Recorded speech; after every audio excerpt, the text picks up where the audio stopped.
84 વર્ષોની વાર્તા કૃષ્ણદાસ મેઘન. વાર્તા બીજી, વાર્તા પ્રસંગ ત્રીજો. પછી એક સમય શ્રી આચાર્યજી ગંગાસાગર પધાર્યા. ત્યાં શ્રી આચાર્યજી આપ બોલ્યા હતા અને કૃષ્ણદાસ ચરણ દાબતા હતા. ત્યારે શ્રી આચાર્યજીએ આપે મનમાં વિચાર્યું, જે ધાનના મુરમુરા હોય તો આરોગ્ય.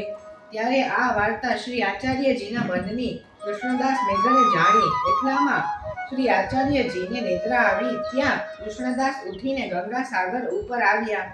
ત્યાં દેખે તો પાર એક દીવો બળે છે. તેની નિશાનીથી તરીને ગંગાજીને પાર કર્યા. અને ત્યાં એક ગામ હતું. ત્યાં ખેતરમાંથી લીલું ધાન કઢાવ્યું.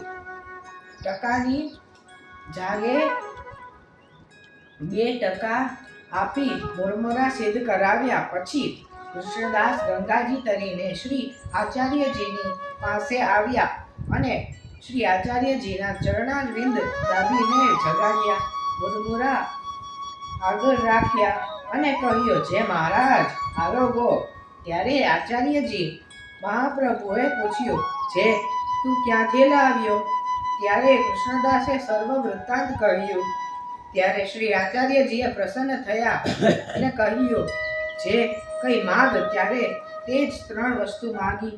ત્યારે શ્રી આચાર્યજીએ કહ્યું, જીવ શું માગી જાણે? આ સમયે જે માગતો તે દેતો, જો કહેતો તો શ્રી ઠાકોરજીના સ્વરૂપ દેખાડતો, સાક્ષાત દર્શન કરાવતો. પછી શ્રી આચાર્યજી આપ સોરામજી પધાર્યા. ત્યારે કૃષ્ણદાસે વિનંતી કરીને કહ્યું, જે મારા ગુરુને લઈ આવું. શ્રી આચાર્યજીએ કહ્યું, જે તું ખેદ પામીશ. પછી કૃષ્ણદાસ એકલા જ ગુરુને ત્યાં ગયા. જ્યારે ગુરુએ કૃષ્ણદાસને જોયા ત્યારે કહ્યું, જે તું બીજા ગુરુ કર્યા? ત્યારે કૃષ્ણદાસે કહ્યું, જે મેં તો બીજા ગુરુ નથી કર્યા. મારા ગુરુ તો આપ જ છો, પરંતુ તમારા પ્રતાપથી મેં પૂર્ણ પુરુષોત્તમને મેળવ્યા છે. ત્યારે તેણે કહ્યું, પૂર્ણ પુરુષોત્તમ કેમ જાણીએ? ત્યારે ગુરુની આગળ અગ્નિની અંગીઠી પ્રજ્વલિત હતી. તેમાંથી કૃષ્ણદાસે ખોબો ભરીને આંગળા હાથમાં લીધા અને કહ્યું, જે આચાર્યજી મહાપ્રભુ આપ પૂર્ણ પુરુષોત્તમ હોય તો મારા હાથ ન બળો, અને જો અન્યથા હોય તો હાથ બાળીને ભસ્મ કરી જોવો. તે એક મુહૂર્ત સુધી અગ્નિ હાથમાં રાખ્યો. ત્યારે તે ગુરુ ગળ્યો અને કહ્યું કે નાખી દે. પછી તે ગુરુએ કૃષ્ણદાસના હાથ પકડી પોતાના હાથથી અગ્નિ નાખી દીધી. કૃષ્ણદાસ ત્યાંથી ખેદ પામીને ઉઠી આવ્યા. આ પ્રસંગ બધો વલ્લભાષ્ટકની ટીકામાં શ્રી ગોકુલનાથજીએ વિસ્તારપૂર્વક કહ્યો છે. ભાવ પ્રકાશ. ગંગાસાગરના તીરે પધાર્યા. ત્યાં રાત્રિએ પહોંચ્યા હતા.